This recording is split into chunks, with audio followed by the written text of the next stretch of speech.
2nd-gen 86 is here, and Toyota finally gave it more power. But it isn't enough to keep this car alive, although not for the reasons you may think. So let's drive the GR86 and look back at the lineage of the 86 while we're at it. To uncover why, no matter how good it is, its destiny will always be to close the chapter on the affordable rear-wheel drive sports car as we know it.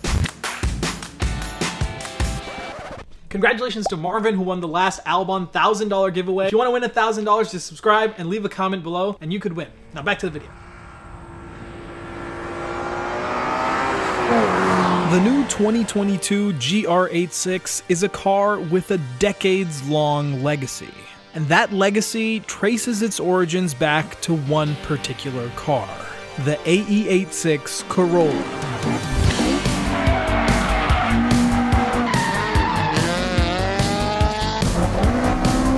This 5th generation Corolla was first produced in 1983, and it was nothing like the Corolla you and I know today. It was a front-engined, rear-wheel drive manual transmission 2-door, which in top trim made 128 horsepower from its inline-4 engine, all while being super affordable.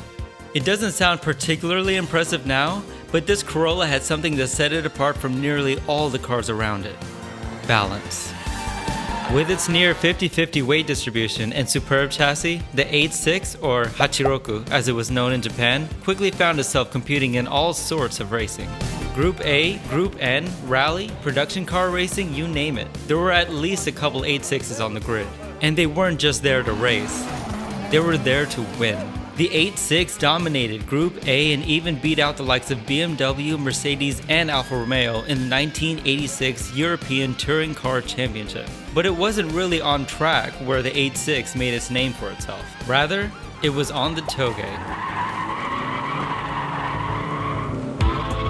The street racing scene in Japan was growing rapidly, and the Hashiriya street racers took to the Toge, or mountain roads, to get their fix in. Their car of choice, the Hachiroku, of course. It was on these twisty mountain downhill races that the likes of Koichi Yamashita, Wataru Hayashi, and of course the Drift King himself, Keiichi Tsuchiya, proved that the little 86 had everything you needed, not only to be fast, but to also have the most amount of fun possible. In fact, the entire sport of drifting, now a multi-million-dollar industry, can really trace its roots back to these young hoodlums sliding down Mount Haruna in their 86s. But no matter how popular the 86 got, it was destined to die even before the first car was produced. You see, the world was transitioning out of rear-wheel drive gas guzzlers and into front-wheel drive economy cars, and the Corolla was a prime example. The AE86 wasn't even technically a 5th generation Corolla, it was a modified 4th generation Corolla, because the actual 5th gen had already gone front-wheel drive. And so the Hachiroku was abandoned after just 3 years of production, a victim to the ever-accelerating flow of technology, something that the GR86 might just have in common with it. Overall though, that's quite a legacy to live up to for the GR86, and while its cultural impact remains to be seen, there's one thing we certainly can figure out. Does it still provide the ultra-connected rear-wheel drive thrills that its grandfather did? Well, let's drive it and find out. Alright, here we are in the GR86. GR86. It's pedantic and it's unreasonable, but that's what it is. Off the bat, one of the biggest highlights of the previous gen car was its steering rack. It had fantastic steering feel, pretty much the best you could get, south of a Porsche. Where do we rank here? Like, how do we compare? It's very much still there. They updated the power steering rack so that the entire EPS system is... It's all in one unit. It's all in one unit, and it's on the column rather than separated out between the rack and the column. And it's smaller and more rigid, they said. All of those would spell to better steering feel, but I don't think it's better. It's already such good steering feel already. Any improvement from here, it's almost like a... Minutia? It's so little, yes. Yeah, exactly. How does the body movement feel? Chassis and suspension-wise? I'm feeling more stability in it, but only if you're really trying to hammer it. Yeah, right? Absolutely. And honestly, this car has better tires than a stock 86 would have, right? Pilot Sport 4s on this car, honestly, it's good. It's a good choice. It's a good choice, and this is the premium. That's why we have the Pilot 4s. Yeah, exactly. The base car will still get the Michelin Premises, which we know and love. Maybe not love, but we know them. We know them. That's for sure. Oh boy. Yeah, overall the chassis feels rigid, the body movements are well controlled, and the suspension, I wouldn't say it's leaps and bounds better or even leaps and bounds different in any direction, which is to say it's good. It's a good compromise, you know? No adaptive doohickeys, garbage over here, it's just coil springs. Is it still fun though? I'm having a great time. Yeah, I'm having a great time too. Even me sitting here, I'm having a great time. This is still a blast to drive. Yeah. There's no doubt about it. I will say I'm having more fun driving in these back roads than I am on the track itself. Absolutely. I don't know if that's... It feels more at home here because it's more technical. It is a car that you could really enjoy on a back road. It's fun. It feels light. It has everything, the formula that it had before that we love. It's just more. Yeah, just more, which I guess is really what we wanted. The GR86 at first glance then still holds true to its roots and stays honest to that formula of a connected, fun, rear-wheel drive sports car. But then again, so did the first generation 86. The first gen car, which launched 9 years ago now, was also a Subaru Boxer 4 powered, front-engined, rear-wheel drive sports car with a manual transmission in the middle that proudly displayed its connection to its Corolla ancestors. So is the GR86 actually an improvement, or does it fall flat in the same places the previous car did? Well, to find out, let's first take a quick refresher in the first gen car. This is a 2013 Toyota 86. Well, actually no, it's a Subaru BRZ, but yeah, close enough. It was the first spiritual successor to the AE86 Corolla, and while it wasn't accepted by everyone, largely due to its Subaru bones, eventually the world came to love the car for what it is, an affordable, lightweight, rear-wheel drive driver's car. As we mentioned in the GR86, this car has a fantastic steering rack and chassis, one that gave you plenty of information from the road and let you have as much fun as you wanted. Beyond that though, it had a wonderful snicky 6-speed manual transmission and a very progressive Torsen limited slip diff. The car did have one slight issue though, the engine.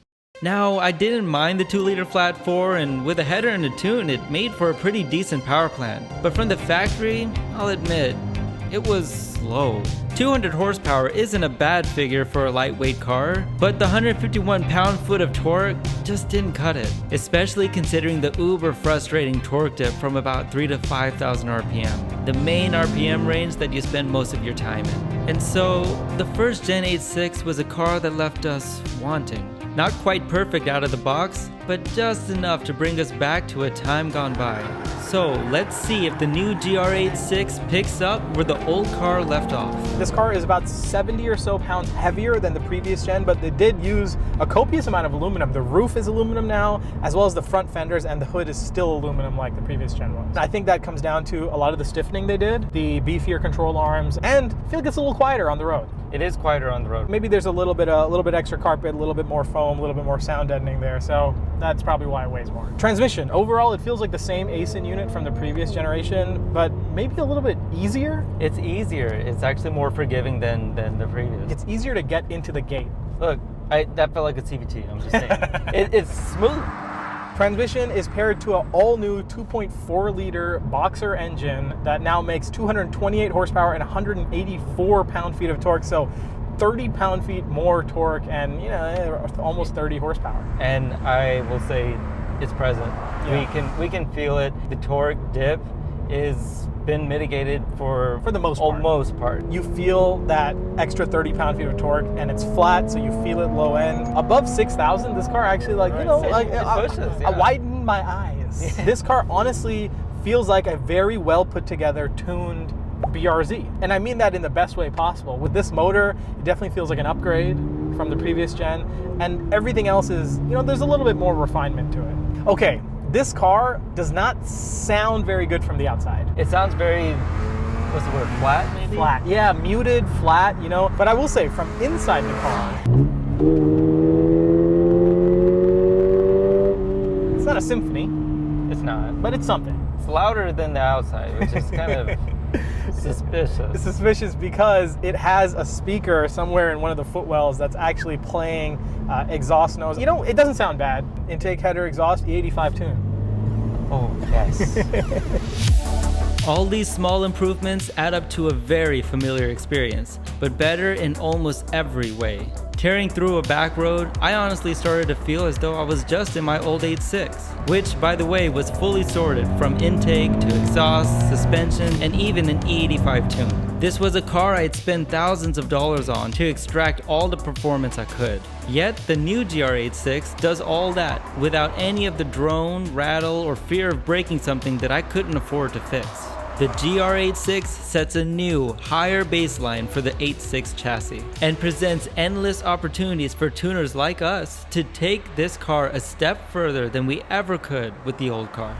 But there's a feeling I get with this car, one that I can't seem to shake. It's the knowledge that no matter how good this car is, and it really is quite good, the GR86 is doomed from the start. Let me explain. For a long time, there has been this looming idea in the minds of car enthusiasts. The idea that electric cars are coming, and they're going to ruin driver's cars for us. More specifically, cars like these, the GR86 or even the Mazda Miata, cars that follow that enthusiast's formula. Affordable, lightweight, rear drive, naturally aspirated, and manual transmission. These cars are rare enough to find today, so it only makes sense that they are going to be the ones that are left behind first. And well, I think that day is almost here. Government mandates around the world are forcing the demise of the gasoline combustion engine, with almost all regions looking for car makers to make a significant EV transition by 2030.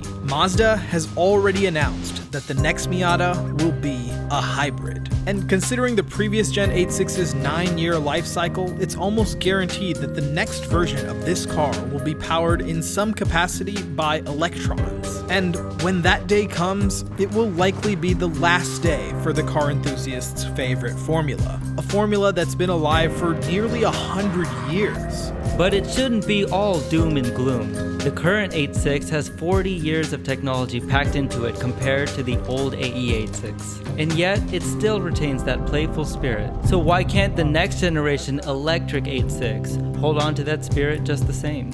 Sure, it will be different and there will be new challenges to overcome. But if Toyota cares enough to keep enthusiasts in mind, then they'll find a way to instill the fun-to-drive character of this car in whatever's next, and continue on that lineage that the Hachiroku started in 1983. For now though, the GR86 is a fantastic step in the right direction. It improves on the old 86 in nearly every category, and is still an access point for young enthusiasts to fall in love with driving, just like we did, at a price they can afford. And while the uncertainty of tomorrow still feels a little bit uneasy, give me a GR86 today, along with a mountain back road, and I'll have a damn good time until then.